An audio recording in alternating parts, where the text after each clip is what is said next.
You know what's funny? Donald Trump once said, "I have a great relationship with the blacks." And somehow, he believed that was enough to claim moral authority, leadership wisdom, and social insight in one tweet. That's ego, my friend. Raw, uncut, bloated ego. The same kind that convinces people their Starbucks order being wrong is a personal attack on their identity. The same ego that makes someone write CEO in their Instagram bio, even though their only employee is their cat. This isn't just a Trump thing, it's your thing. Yeah, you, right there, nodding like you're above it. The one who couldn't finish a project but managed to post about it 5 times. The one who talks more about the grind than actually doing the work. You can't even finish this sentence without checking your phone, can you? Ego is the drug, social media is the syringe, and you're the junkie. Let's detox. Ego is the Enemy by Ryan Holiday is not a feel-good, motivational fluff piece that tells you to love yourself no matter what. This book slaps you across the face and yells, "You're not special, shut up and do the work." Ryan Holiday isn't some armchair philosopher either. He was the marketing wunderkind behind American Apparel, a best-selling author before age 30, and a certified media manipulator. Literally, he wrote a book titled, "Trust Me, I'm Lying." He was also an egomaniac who hit a personal and professional wall so hard it knocked the self-righteousness out of him. This book, it's the wisdom scraped from those crash landings. Here's your official disclaimer, because you know how YouTube works. This video falls under the Fair Use Act. It's for educational purposes and it's transformative as hell. I'm not just summarizing Ryan's work, I'm confronting your delusions with it. I'm taking the meat of the message, adding spice, commentary, context, and yes, a bit of judgment, so you actually feel it.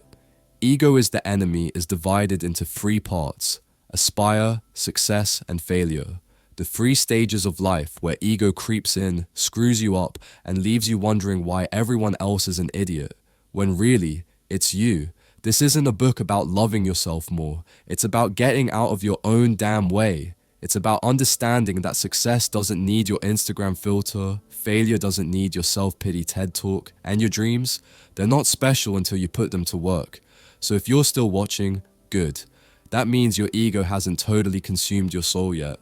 We're about to break this book down chapter by chapter, idea by idea. Brutal, honest, no fluff. Let's go kill the enemy. Welcome to Mindful Reads Hub. Let's get started. Silence over spotlight.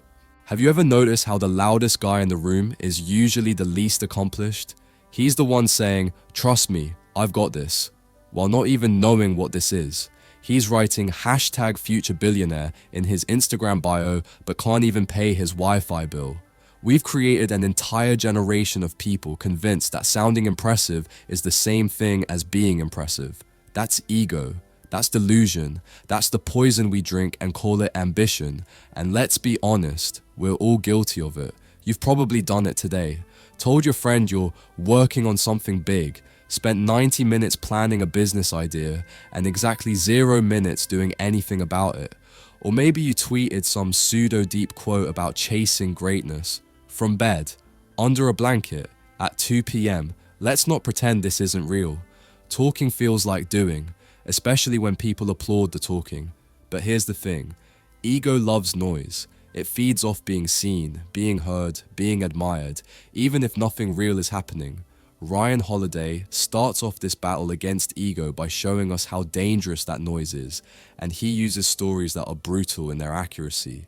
He brings up Upton Sinclair, who wrote a book pretending he'd already fixed California's poverty before the election even happened. The man literally imagined the solution, got high on the fantasy, and then tanked the actual campaign. He talked himself right out of reality, and that's what many of us are doing today. Social media is the slot machine of ego. Every post, every like, every comment is a dopamine drip keeping you hooked on feeling accomplished without actually accomplishing anything. Holiday warns, when you start imagining yourself as the hero of your own story before you've earned the right to be one, you're robbing yourself of the pain, effort, and humility it actually takes to get there. And if you keep talking about it, you'll believe you're making progress. But you're not. You're just playing dress up in your own delusion. Here's where it gets deeper. Holiday introduces us to John Boyd, a fighter pilot who rewrote the rules of air combat and reshaped modern military strategy without ever chasing fame, power, or recognition.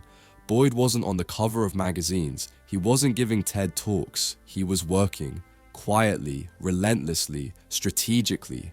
At one point, Boyd would sit down young officers and give them a choice, what he called a fork in the road. You can choose to be somebody, he told them, or you can choose to do something. But you can't do both, not really, not without getting pulled apart, because to be somebody means you're chasing status, approval, clout, but to do something, that means shutting the hell up and putting in the work, even when no one's watching. And that's the crux of this whole message. Real impact comes in silence. The ego screams for attention. The selfless achiever grinds in the shadows. Holiday doesn't just suggest this idea gently. He punches you with it. He points out how ego talks to fill the void, to run from resistance, to perform when we should be producing. And he's right. When the work gets hard, what do most people do? They open Instagram, they launch a podcast, they announce their next big thing. You know what they don't do? The actual thing. Because silence is terrifying. It means no applause, no validation, just you, your ideas, and the terrifying thought that maybe you're not good enough. Ego wants to be loved for what it promises, not what it delivers. Silence doesn't offer that. It only offers truth. That's why Bo Jackson never told anyone he wanted to win the Heisman. He just won it. That's why General George C. Marshall didn't keep a diary during World War II. He didn't want to start performing for the imaginary reader in his head. He just did his damn job. You want to win? Then shut up. Plug the hole in your face. Let your actions be so loud that nobody cares about what you say. The world is already filled with wannabe influencers, armchair CEOs, and fake entrepreneurs with Canva logos and no customers. You want to be different? Be silent. Be obsessed with the work. Be ruthless about your purpose. And if you absolutely must talk, make sure you've earned it. Because here's the truth. No one cares what you say until you've proven you're worth listening to. And by the time you are, you won't need to say anything at all. Key takeaway: stop mistaking talk for progress. Real work happens in silence. Your ego wants recognition. Your mission demands results. Choose the mission. Favorite quote: the only relationship between work and chatter is that one kills the other. The humble student. Have you ever met someone who thinks they're too good for feedback? The guy who treats advice like it's an insult. The woman who rolls her eyes at the idea of mentorship because she's already doing 6 figures. The 20-something startup bro who uses disrupt as a verb while actively avoiding learning how taxes work. They think learning is for beginners, for rookies, for amateurs. And that mindset, that's exactly why they'll stay amateurs forever. See, you don't become great and then start learning. You start learning and never stop.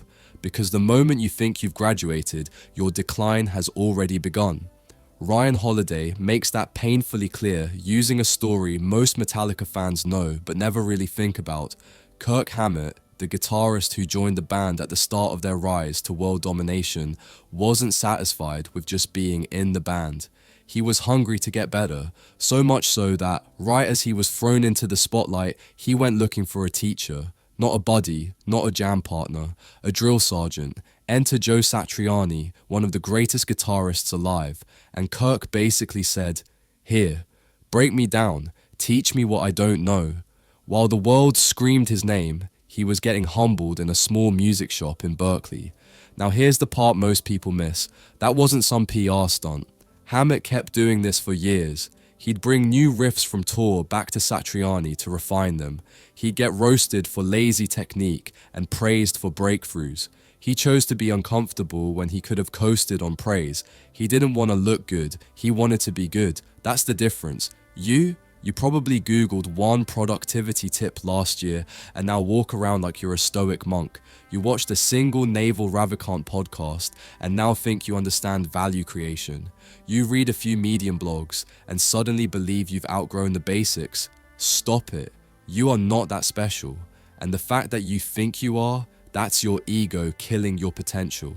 Holiday shows us that real growth only happens when we kill the voice in our head saying, "I already know this." That voice is a liar. a manipulator, a saboteur wearing your face. And the worst part? Most people believe it, because learning feels like weakness when your identity is built on being the smart one. But if your identity needs to be protected more than it needs to be upgraded, you're not growing. You're dying. Look at the greats. Wynton Marsalis, Frank Shamrock, Genghis Khan. Yeah, even the Mongol warlord was more open to feedback than most modern founders. Genghis didn't invent, he absorbed, he conquered, then copied. The reason he ran through civilizations like a wildfire wasn't raw aggression, it was intellectual flexibility. He stole the best ideas from everyone he met. His rule wasn't just blood and violence, it was curiosity, learning, revision.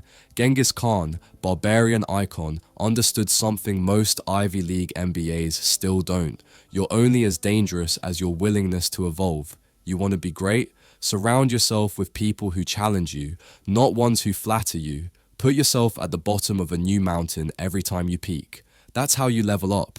Holiday calls this the plus-minus-equal strategy. Have a mentor, that is your plus. A peer, that is your equal. And a student, that is your minus. You learn from above, sharpen beside, and teach below. You want a system that keeps your ego in check. This is it. But here's what separates the elite from the arrogant. A real student doesn't just tolerate humility, they seek it. They deliberately put themselves in situations where they might look stupid.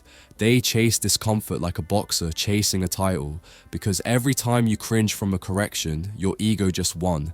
Every time you ignore criticism because it hurts your feelings, your ego just bought more real estate in your mind. Every time you say, "I already know this," you kill the part of yourself that could have known more.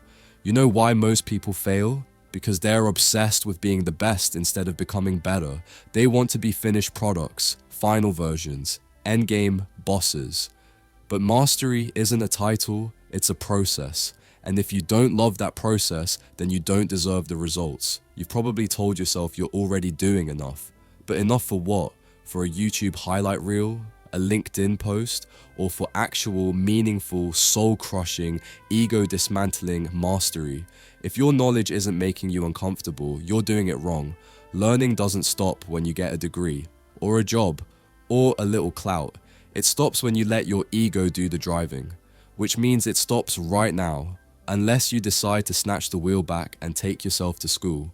Every single day, you're either adding to your arsenal or slowly becoming irrelevant. There is no middle ground. You're either staying a student or becoming a footnote. Key takeaway: mastery demands humility. Staying a student isn't a mindset, it's a lifestyle. If you think you've arrived, you're already on your way out. Favorite quote: "It is impossible to learn that which one thinks one already knows." Passion versus purpose. Follow your passion. You've heard that one, right? It's the tattoo of every dropout turned TikTok guru and the motto of people whose business plans exist only in their notes app. But let's get real. Passion is what teenagers feel about skateboards and what college freshmen feel about activism. For about 3 weeks, passion is heat without aim, noise without signal. It's a firecracker, loud, exciting, and completely useless in a real fight. And still, you believe in it like gospel. You chase it like it's going to save you, like it's the secret key to the life you deserve. But here's the ugly truth. Passion will chew you up and spit you out with nothing but a failed startup and a pile of motivational quotes you printed on Canva. Ryan Holiday makes this point with surgical precision. He lays out example after example of passionate failures. Christopher McCandless, bursting with passion as he walked into the Alaskan wilderness and died. Robert Falcon Scott, passionately driven to conquer the South Pole and froze to death. The Segway investors, passionate about revolutionizing transport and flopped harder than MySpace. The problem isn't caring. The problem is being drunk on the idea that your feelings alone are enough, that your ambition will compensate for your ignorance, that your vibe will somehow defeat reality. It won't. And here's where the ego smuggles itself in. It disguises its own bloated need for recognition as passion. You're not building a business, you're fueling a fantasy. You're not working hard, you're auditioning for a version of your life that only exists on Instagram. You mistake being busy for being effective, mistake momentum for mastery, and convince yourself that because you feel strongly, you must be going somewhere. But here's a slap of clarity. Dogs are passionate. They sprint after squirrels, slam into walls, bark at nothing, and forget why they started in the first place. Passion without purpose is a squirrel hunt. Loud, directionless, pointless. What we need instead is purpose. Purpose is passion with a leash. Passion is, I want it now. Purpose is, I'll earn it over time. Passion burns out. Purpose builds up. Passion seeks to be seen. Purpose seeks to be useful. It's calm, clear, methodical, not flashy, not emotional, but built to last. Think of John Wooden, the greatest college basketball coach of all time. His players didn't call him inspiring, they called him dispassionate. Not because he didn't care, but because he didn't need to scream about it. He had a system, he had control. That's why he won 10 championships in 12 years. And you're out here screaming into the void, hoping to manifest results without process. That's why you keep losing. Or consider Ulysses S. Grant and William Tecumseh Sherman, two Civil War giants. Grant chased a higher office, got seduced by the spotlight, and fell flat on his face. Corruption, scandal, disappointment. Sherman, he knew himself, said no to the limelight, retired quietly, lived peacefully. Who won? The message is clear. Purpose gives you direction. Passion just gives you noise. Passion says yes to everything and everyone. Purpose says no. Passion is about you. Purpose is about what matters. You can either be the kid with fireworks or the one with a blueprint and a sledgehammer. One builds, the other burns. And if you think you're above this, that you can channel passion without ego sneaking in, congrats, your ego just tricked you again, because ego loves to call itself inspired. It thrives on phrases like, I just know this is what I'm meant to do, or I'm not like the others, I'm obsessed. Cool. So were 100 other people who disappeared into irrelevance when reality didn't care. Purpose is patient. Purpose is grounded. Purpose is brutal when it needs to be. It asks the hard questions. What am I willing to suffer for? Who am I willing to disappoint to stay true to my path? Am I building something real, or am I just busy being busy? If you don't have answers to these questions, stop everything. Sit down and figure it out. Because if you don't, you'll find yourself 10 years in, neck deep in burnout, wondering how the hell you got here, and why no one cares about your big idea. Here's what no one told you. It's not just about doing what you love. It's about doing what matters. What matters to the mission? What matters to the people you're trying to serve? What matters beyond your personal gratification? So, drop the fireworks, burn the mood boards, forget the hype, find what you're willing to bleed for, and then do it quietly, relentlessly, and without the desperate need to be applauded every 5 minutes. Because passion might get you started, but only purpose will make sure you finish. Key takeaway.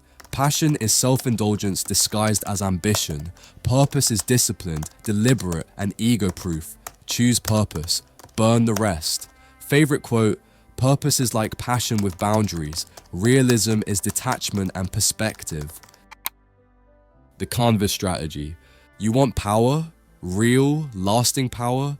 Not the kind you post on LinkedIn with a photo of your laptop at a coffee shop, but the kind that moves people, shifts rooms, bends outcomes. Here's the truth you don't want to hear. Power doesn't come from shouting louder, demanding attention, or hustling with your brand in every caption. Power comes from invisibility. Power comes from building the thing that makes others win, then disappearing before they can thank you. You want to be great?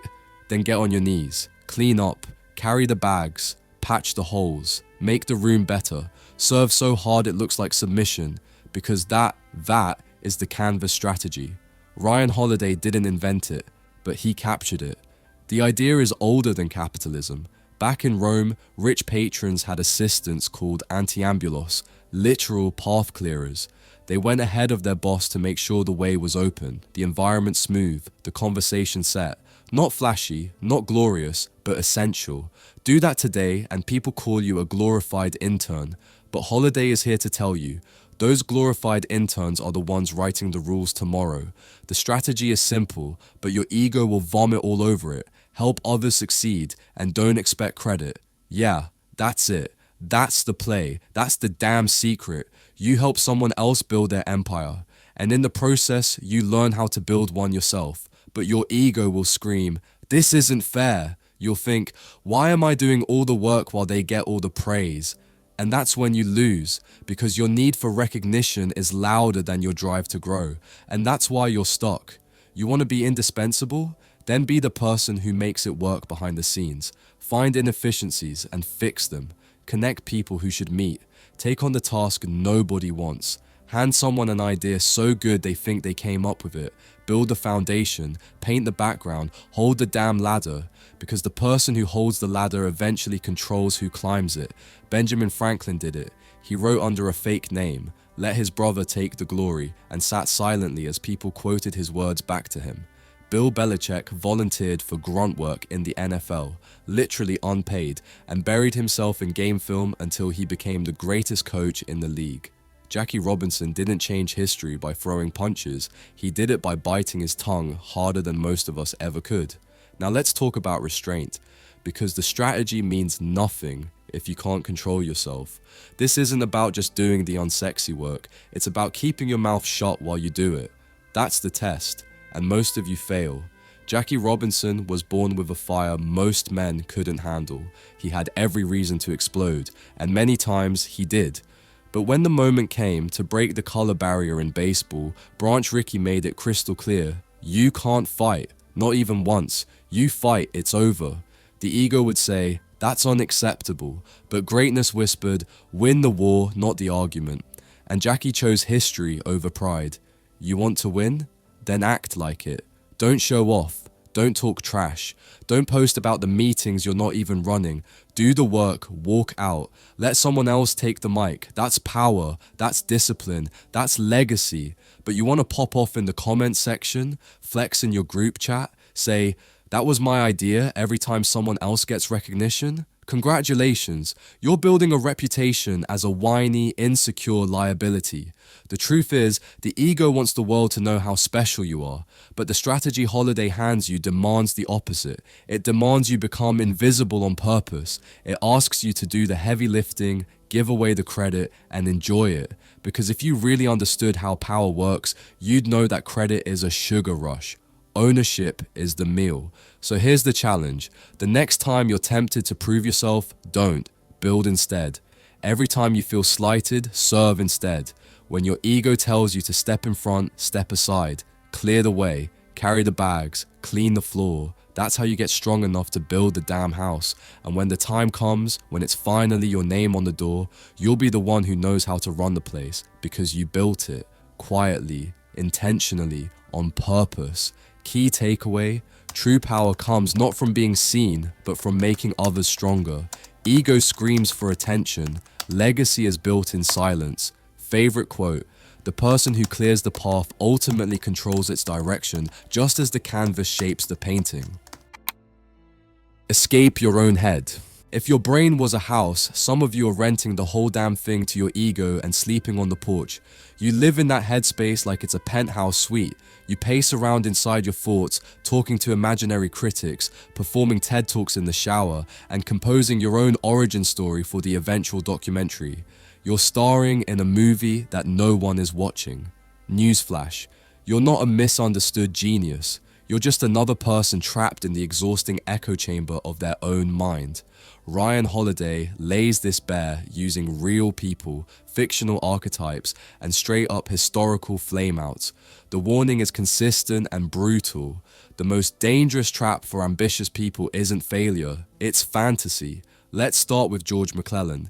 He had every external marker of success. West Point graduate, proven on paper, a master planner, but put him in charge of something real, he collapses, not because of incompetence, but because he was too wrapped up in his delusional vision of himself. He imagined enemies that didn't exist, saw conspiracies where there were none, sat on his hands waiting for the perfect plan, while real generals like Lee ran circles around him. Ego froze him. He thought too much and did too little. Sound familiar? Maybe your version isn't war, but it's just as pathetic. You've got brilliant business ideas that never see daylight because you're still developing the strategy. You dream of writing a book, but you're too busy writing fake acknowledgements to thank all the mentors who didn't actually help. You're trapped in the trailer of your own blockbuster, and the film never starts. Holiday doesn't stop with generals. He pulls the curtain on artists too.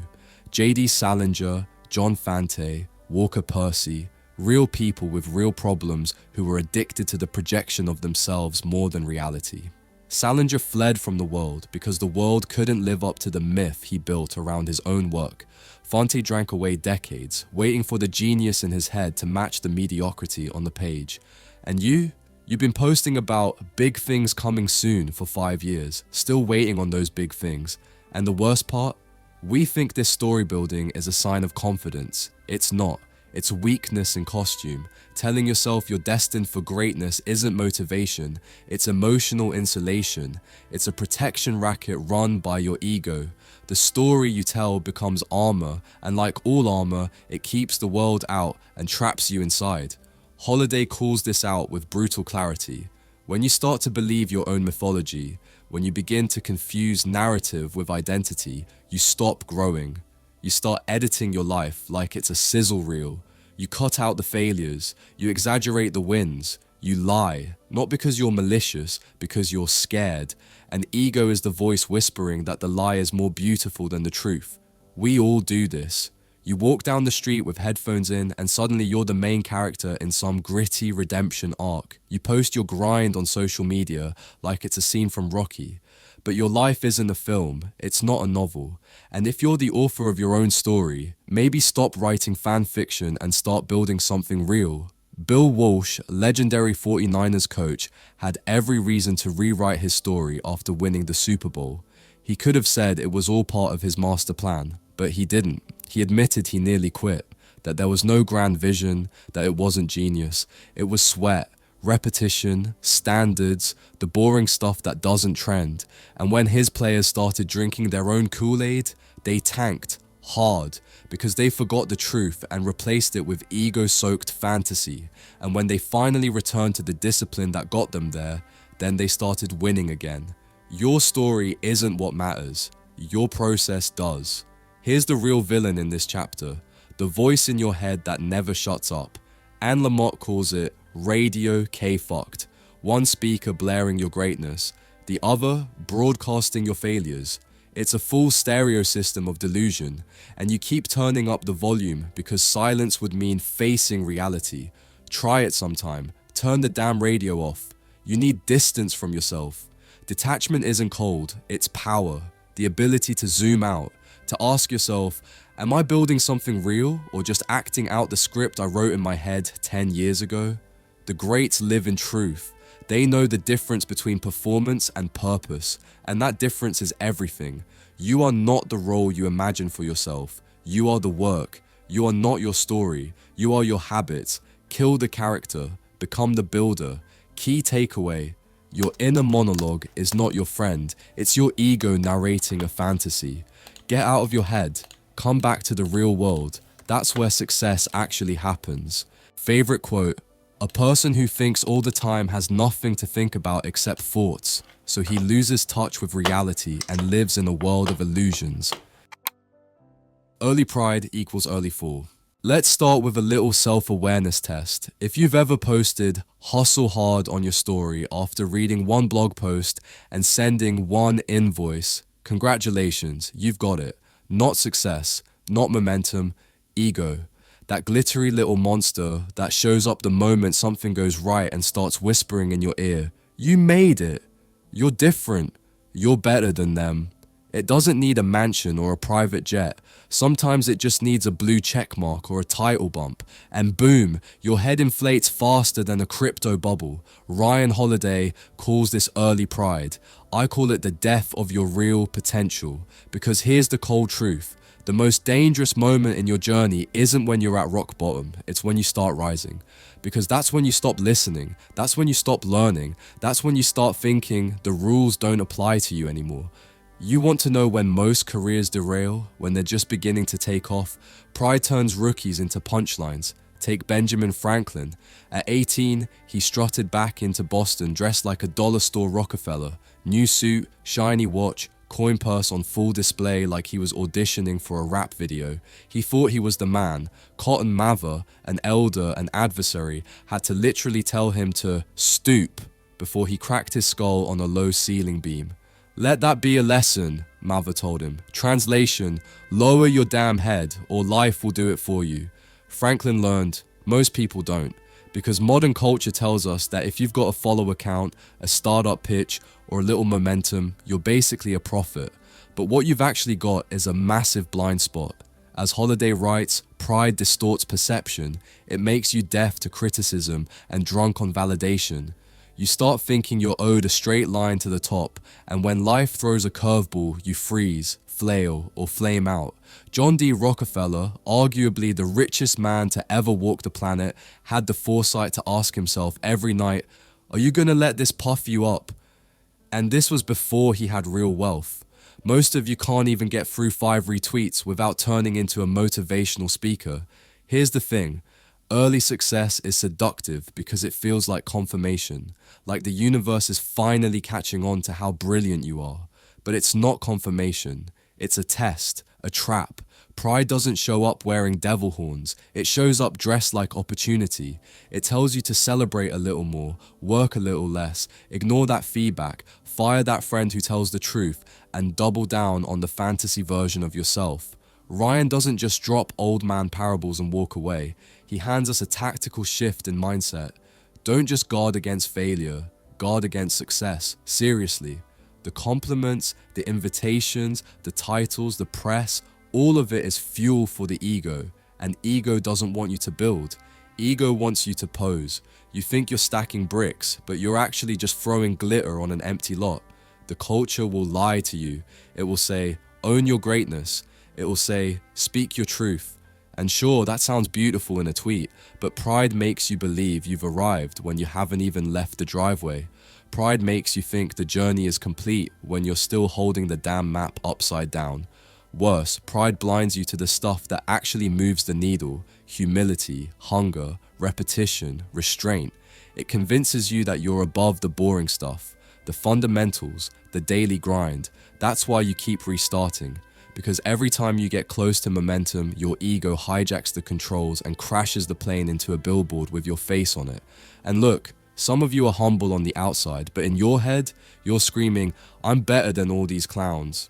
That's pride too. Silent pride is still poison. It still dulls your edge. It still blocks feedback. It still builds distance between who you are and who you could be. Here's the rub. People don't usually fall because they messed up. They fall because they got high off their own myth. They fell in love with the idea of themselves. They forgot that confidence without humility is just loud insecurity in a tuxedo. Want to grow? Then ask yourself this. What am I missing right now that a humble person might see? What am I refusing to learn because it hurts my image?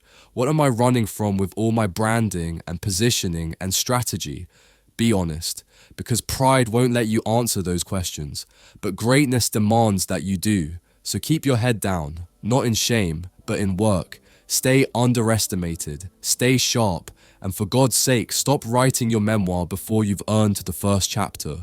Key takeaway, early success is not a green light, it's a yellow flag. Slow down, stay humble, you haven't made it yet. Favorite quote, let this be a caution to you not always to hold your head so high. Stoop, young man, stoop as you go through this world, and you'll miss many hard thumps. Entitlement and control. You finally made it. Got a corner office, or a verified checkmark. Maybe you're the boss now. Congrats. Your ego just went from house cat to jungle lion in under 60 seconds. You used to ask questions. Now you issue orders. You used to be grateful. Now you're entitled. You used to build. Now you micromanage, interrogate, and scheme like a Bond villain who thinks the world owes him applause just for waking up this morning. Welcome to the hidden rot of success, the part no one puts in their LinkedIn story. Entitlement, control, paranoia, the unholy trinity that destroys careers, collapses teams, burns marriages, and turns legacy into landfill. Ryan Holiday doesn't dress it up. These aren't quirks, these are diseases. Mental malware. Let's start with entitlement, that smug, sneaky voice that says, I deserve this. I earned this. Sounds innocent, right? Wrong. It's the slow drip of poison that corrodes every relationship, every decision. It makes you think your time matters more than anyone else's, that your needs matter more than the team's. You tip less, you listen less, you interrupt more, you no longer serve, you expect to be served, and you justify it with a resume. Here's the news flash. Entitlement makes you soft, lazy, blind. You stop being grateful and you start collecting favors. You become the kind of person everyone resents but no one challenges until the collapse comes, and it will. Then comes control. Ah, yes, that seductive lie that everything must be done your way. That if you aren't touching every spreadsheet, reviewing every email, overseeing every breath, then the world might implode. And it's not about excellence, don't kid yourself. It's about ego. Control is a mask for insecurity. Micromanagement is just anxiety in a leadership costume. And what happens when you can't control? That's when the final demon shows up, paranoia. Suddenly, every colleague is a traitor. Every suggestion is a threat. Every team meeting is a coup. You're watching shadows, spinning scenarios, burning out your brain trying to outmaneuver ghosts. You go from leading to surviving, from empowering to policing, from strategy to war games, and don't pretend it's rare. You've seen it, you've been it, you've watched managers go from calm to controlling, teammates shift from supportive to suspicious, egos swelling until they collapse under their own emotional cholesterol. Ryan brings receipts, Xerxes ordering the sea to be whipped for destroying his bridge. Richard Nixon spiraling in his Oval Office tapes, distrusting everyone and everything, imprisoned in his own echo chamber. Pat Riley naming it perfectly, the disease of me.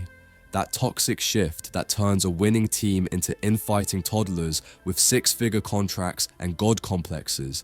The tragic irony? Most of this chaos is self-inflicted. These aren't external threats, they're internal distortions. You were so focused on winning that you never noticed you became the villain in your own damn story. The solution? Humility, clarity, and constant self-scrutiny.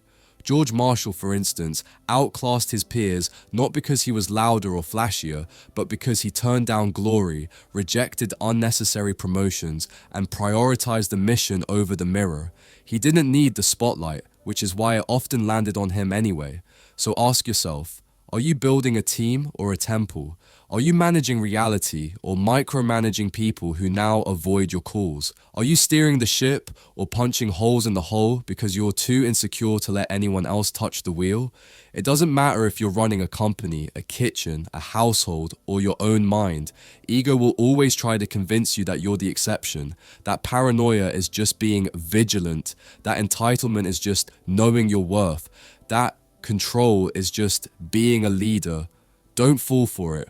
Call it out, starve it, strip it, because ego doesn't want to build anything. It just wants to protect its reflection at any cost. Key takeaway: if success makes you harder to work with, trust less and demand more, then you didn't win, your ego did.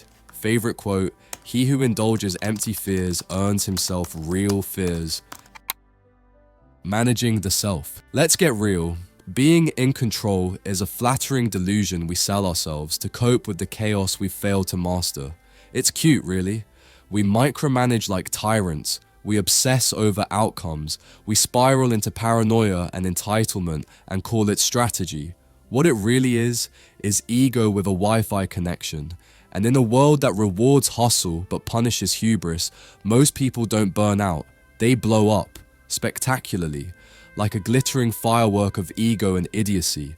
Now imagine someone like Angela Merkel walking into your life right now. Not the literal Merkel, but her mindset. No glitz, no noise, just sharp, strategic, sober focus. That kind of person doesn't just win, they endure. Because at the core of their leadership isn't a desperate performance, it's structure, restraint, and clarity. Most of us couldn't manage a group chat without falling into chaos.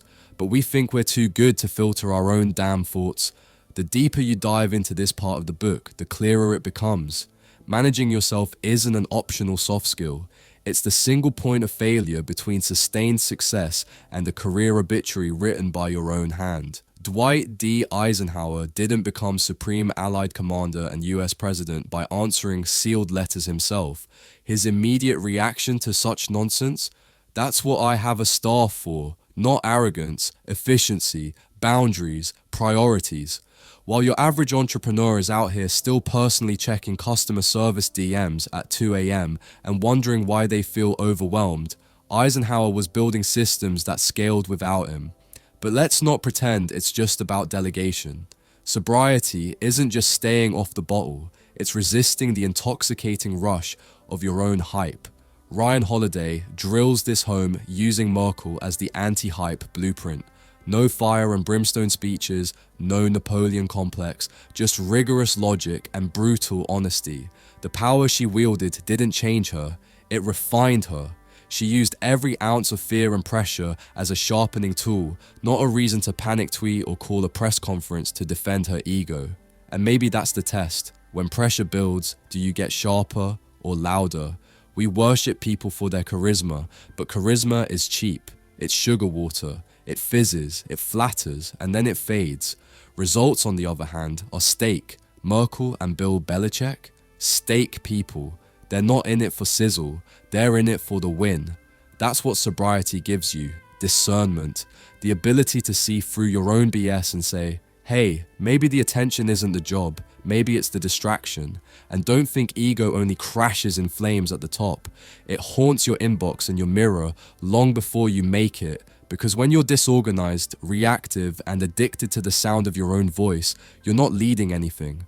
You're just another train wreck in slow motion, except you're the engineer and the wreckage. The DeLorean story in the book is perfect proof. A guy with all the talent, all the vision, and the zero discipline. Result? Disaster. That wasn't failure due to bad luck. It was failure due to unmanaged self. We tell ourselves we're in this for freedom, to build, to grow. But when the growth comes, we get greedy, we cling to control, we overextend, we rage when things fall out of alignment, as if the universe owes us precision. It's nonsense. You are not the main character of the cosmos. If Merkel can face Putin's literal dog and not flinch, you can face a missed email without imploding. And here's the dagger you probably don't want to hear.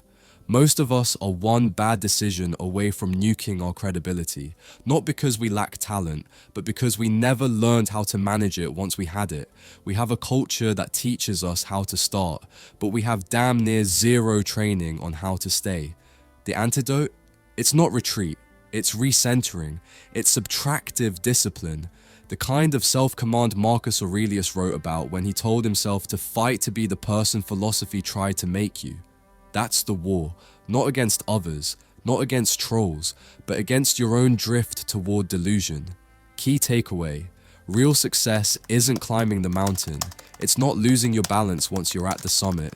You need systems, you need clarity, you need enough humility to realize you're always one ego flare-up away from undoing it all. Favorite quote, the height of cultivation runs to simplicity. Let that marinate next time you're tempted to make everything about you. Meditate on immensity. You think the world revolves around you, maybe not always, but often enough to make sure your anxiety is dialed to 11, your ambitions are unanchored, and your sense of importance is one rejection email away from crumbling. Good.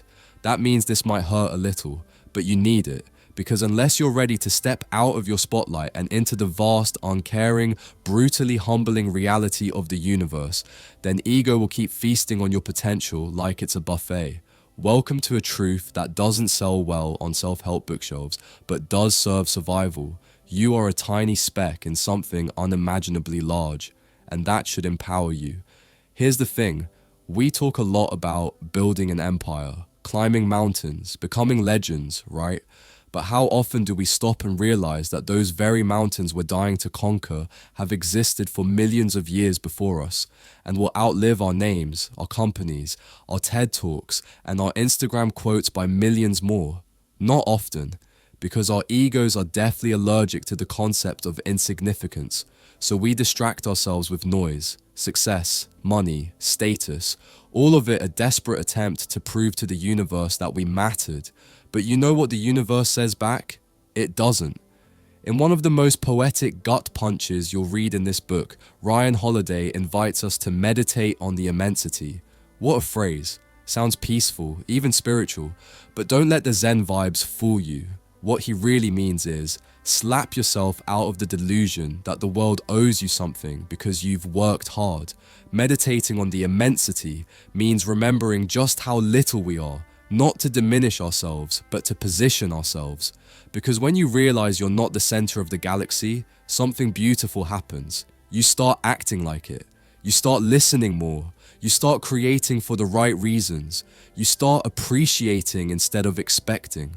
There's a story in here about John Muir, the naturalist who wandered Alaska and had this soul-altering connection with nature, with the grand machinery of existence. He didn't see himself as above it or outside it. He saw himself as part of it. And that's the invitation here. Ego wants you to dominate. Reality wants you to integrate. And guess what? One of those leads to fulfillment, the other to burnout. Pick wisely. Another brutal truth this chapter punches into your skull. When you're constantly busy, constantly performing, constantly striving, you stop feeling. You lose the energy that once drove you. You confuse productivity with meaning. You start mistaking motion for progress. And worst of all, you start believing that the attention you're getting is equivalent to the value you're creating. Spoiler, it's not. That attention is the sugar high. The meaning? That's in the quiet, the connection, the sense that you're part of something older, deeper, more enduring. You think your ego helps you win. It doesn't. It just gets louder the more you achieve. And when the noise peaks, when you finally get the corner office, the verified checkmark, the accolades, suddenly you realize that your ego doesn't shut up. It keeps talking. It keeps demanding more. It never ever feels full, which is why meditating on immensity isn't optional. It's essential. It's how you remind your hungry, frantic little mind that no matter how much you feed it, there's something bigger, older, and wiser already at work. That's why the best thinkers, leaders, and creators in history took time to walk into the wilderness. They didn't just go to unplug, they went to realign, to remember. You go into the desert not to find yourself, but to lose yourself. Because in that losing, you find your real place, small, sure, but grounded. And ironically, that's when the best work starts. When the ego shuts the hell up, the signal comes through. And that signal, it's not about you. It never was. So how do you apply this? You zoom out, way out. You study history, not to impress people with quotes, but to remember how many came before you. You visit graveyards and remember those headstones once belonged to someone with dreams too. You remember your ancestors weren't just names in a tree, they're the blood in your veins. They survived, they built, they struggled, and now it's your turn to carry something forward, not inflate something for yourself. Look, this isn't about being humble for the sake of brownie points. This is strategy. This is armor against ego's traps, because when you grasp the immensity of the world and your place in it, you stop chasing the fleeting and start contributing to the eternal. You stop begging to be seen and start building something worth being remembered for, not because it's got your name on it, but because it will outlast your name. That's impact. That's freedom. That's peace. Key takeaway: you are not the main character of the universe. The sooner you realize that, the sooner you'll create something that matters. Favorite quote: when I look up in the universe, I know I'm small, but I'm also big. I'm big because I'm connected to the universe, and the universe is connected to me. Alive time versus dead time. Here's what they don't tell you when you post your wins online, or sip that $8 coffee while manifesting your destiny. Life doesn't give a damn about your vision board, your followers, or your brand. It doesn't care that you tried your best or that you're working on yourself. Life, with its signature flair, is going to serve you situations you didn't order, didn't want, and sure as hell didn't plan for. So here's the only question that matters. Are you going to treat that situation as a live time or dead time? Let's be clear.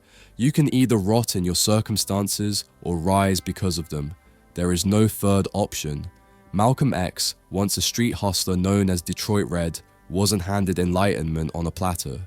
He got 10 years in prison. 10 years, dead time, right? Wrong. He made it alive.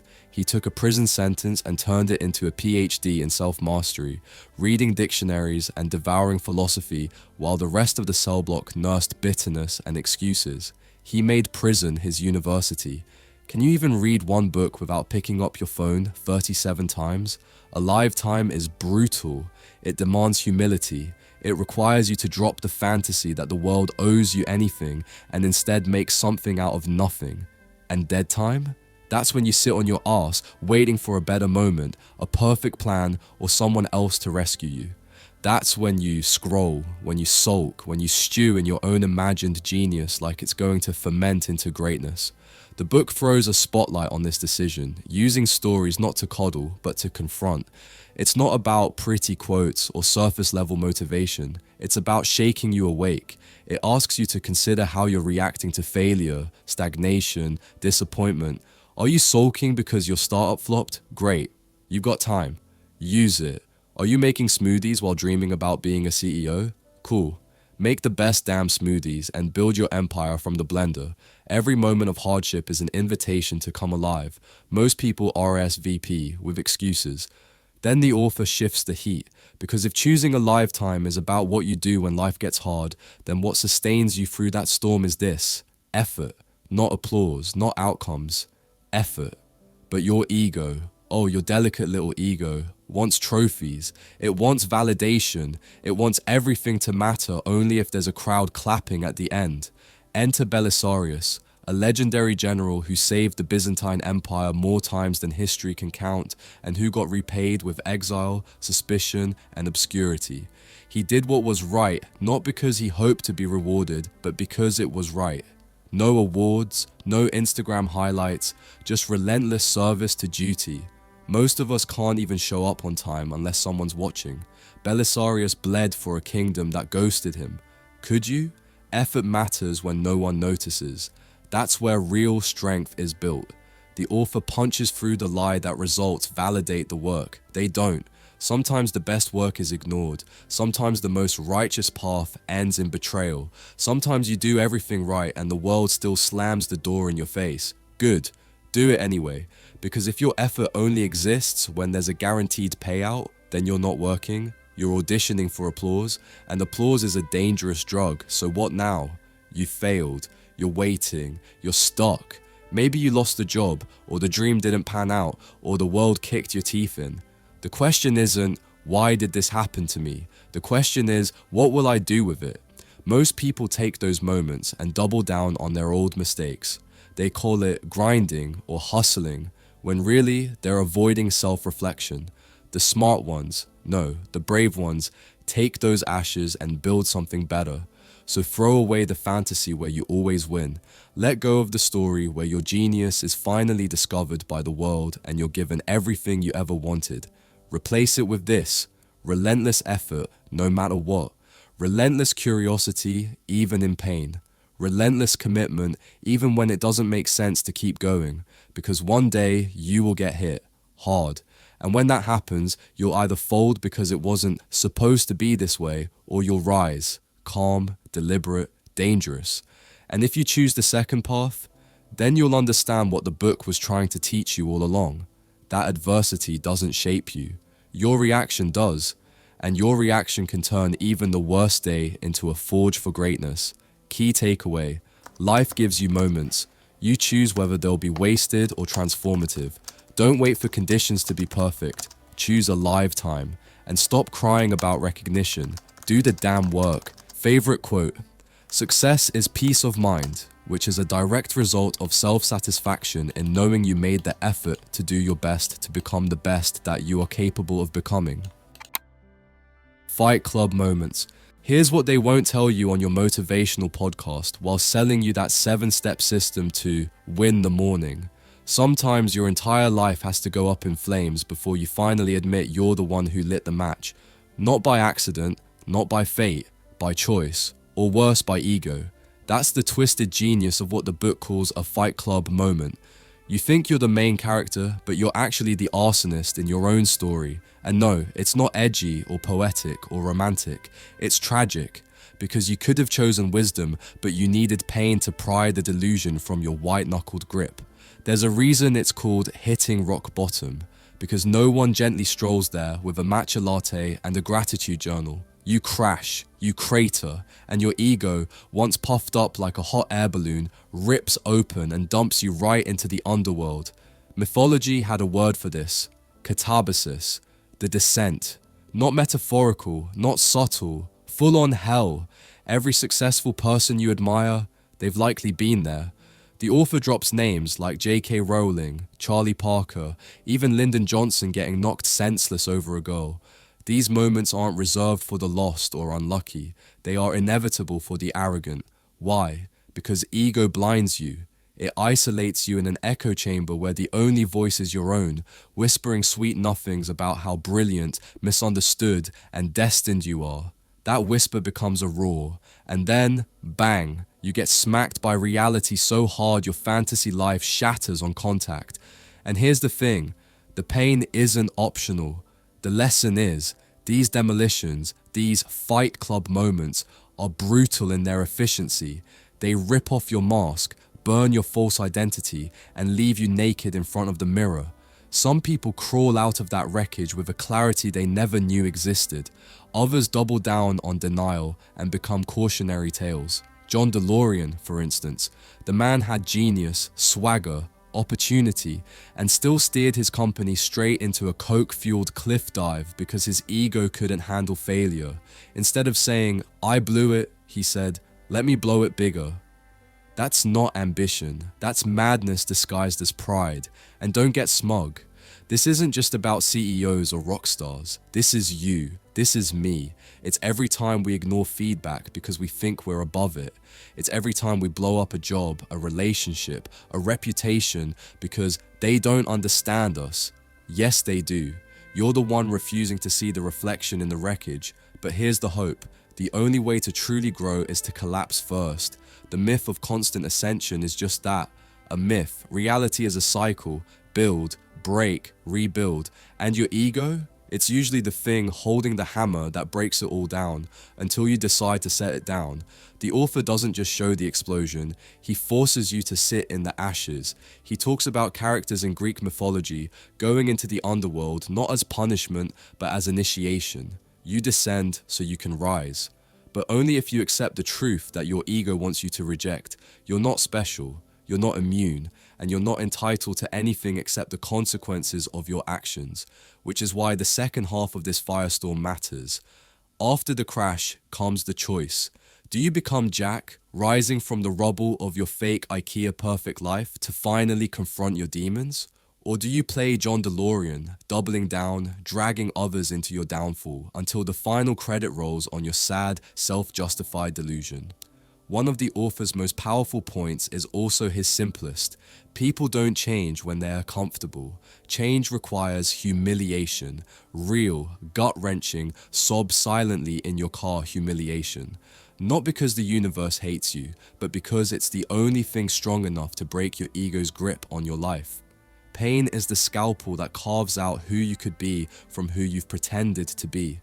And if you're lucky, you emerge from the hole you dug yourself, look back at your claw marks on the walls, and smile. Not because it was fun, but because it was necessary. Key takeaway: your worst moment might be your most honest one, if you're willing to stop lying to yourself long enough to learn from it. Favorite quote: "We cannot be humble except by enduring humiliations." Your own scorecard. It's easy to fool yourself into thinking you're doing well when the world is applauding, your name is trending, and your phone won't stop buzzing with congratulations. But here's the uncomfortable truth that nobody with a fragile ego wants to hear. All that noise? It means absolutely nothing if your internal compass is broken. This is where the separation begins, between the real ones who live by their own standard and the insecure imposters who build their identity on borrowed applause. What if winning wasn't actually the point? What if the scoreboard you worship, likes, followers, bonuses, accolades, was nothing more than a rigged game designed to inflate your sense of self just long enough for you to implode? That's where the gut-punching brilliance of this idea smashes through. Don't just win. Win by your own damn scorecard, because once you let the external world define your worth, Congratulations, you've handed over the keys to your identity. Take Tom Brady, drafted as the 199th pick, overlooked and dismissed. Sounds like a tragedy, right? Except he didn't let that number define him. He didn't make the NFL's ignorance his identity. He outworked, outlasted, and outperformed his way into history, and he did it with the kind of relentless internal metric that would have shamed most people into early retirement. That's the heart of it. The Patriots were thrilled they got him, but even they were embarrassed by how wrong they got it. That's the humility of real mastery. They didn't cheer too loud. They asked how the hell they could have missed him for 6 rounds. That's what it looks like when ego isn't driving the car. Meanwhile, most people, especially the loudest ones, are so busy tweeting their highlight reel that they never stop to realize nobody cares. Nobody cares about your flashy launch if you can't ship. Nobody cares about your resume if your work sucks. And absolutely nobody gives a damn about your press if you're a nightmare behind the scenes. So, yeah, the world may clap, but deep down, if you know you phoned it in, you lost. You lost because you broke the only contract that matters, the one with yourself. That's the war zone of greatness. The ones who last aren't the ones who feed on applause. They're the ones who finish the game, go back, watch the tape, and cringe at their own mistakes because good enough isn't good enough. They have standards higher than yours, higher than mine. They're not doing it for the win. They're doing it because it's who they are. And that's the difference between success and significance. Even legends like Coach John Wooden and Bo Jackson knew this. They didn't celebrate flukes. They didn't treat a win as evidence of perfection. Bo Jackson didn't even want the ball from his first big hit. Why? Because it wasn't perfect. He knew he could do better. That's called standards. That's called humility. That's called domination without ego. And you? You're still trying to impress the people who didn't believe in you, hoping your ex sees your new car on Instagram. You're still out here trying to earn gold stars from people who can't even run their own lives. That's ego. That's weakness. That's the desperate need for someone else to say good job because deep down you're scared to ask yourself, did I give it everything? The point isn't to never celebrate. The point is to ask what matters. And if your answer is whatever the internet thinks, then congratulations. You've built a life that collapses the second the algorithm changes. Warren Buffett said it best.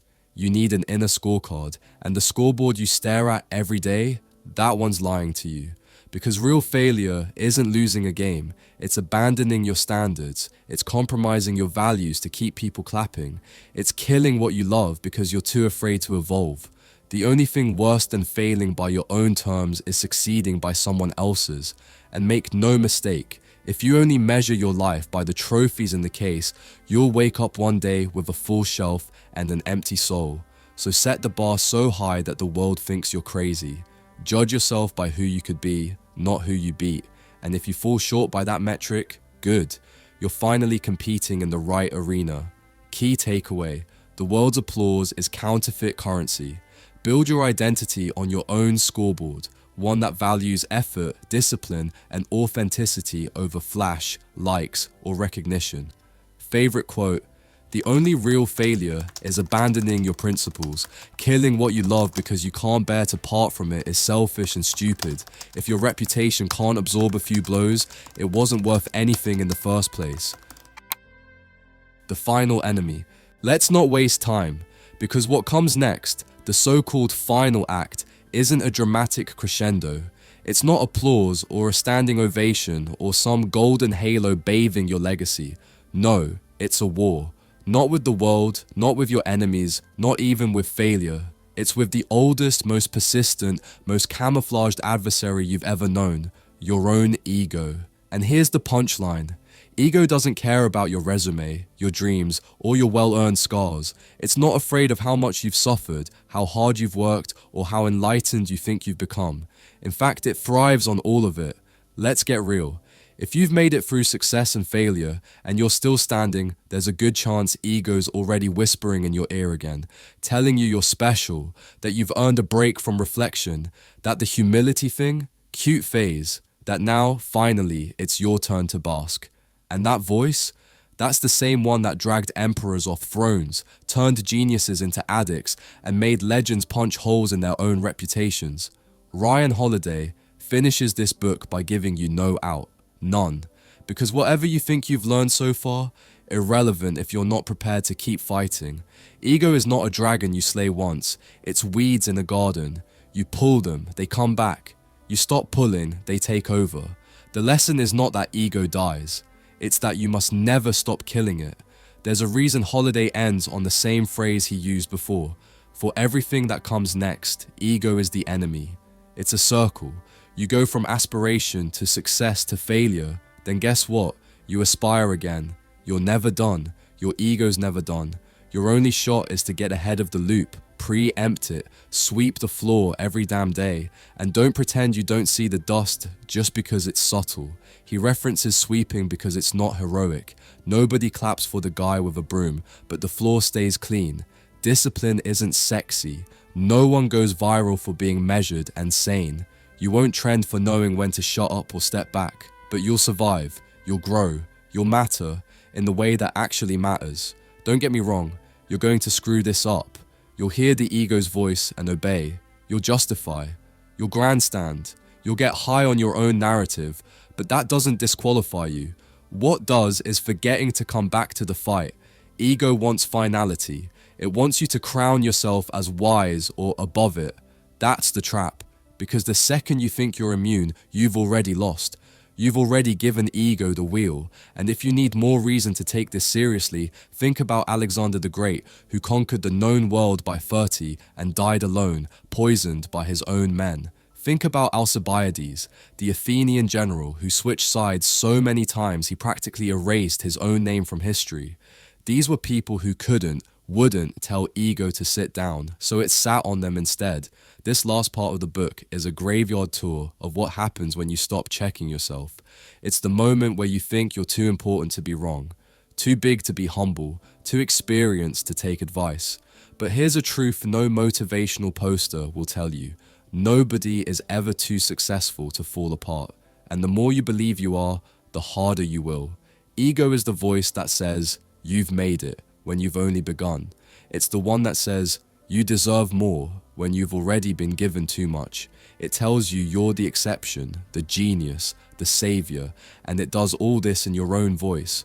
So here's your choice. Do you build something real, brick by brick, with your head down and your hands dirty?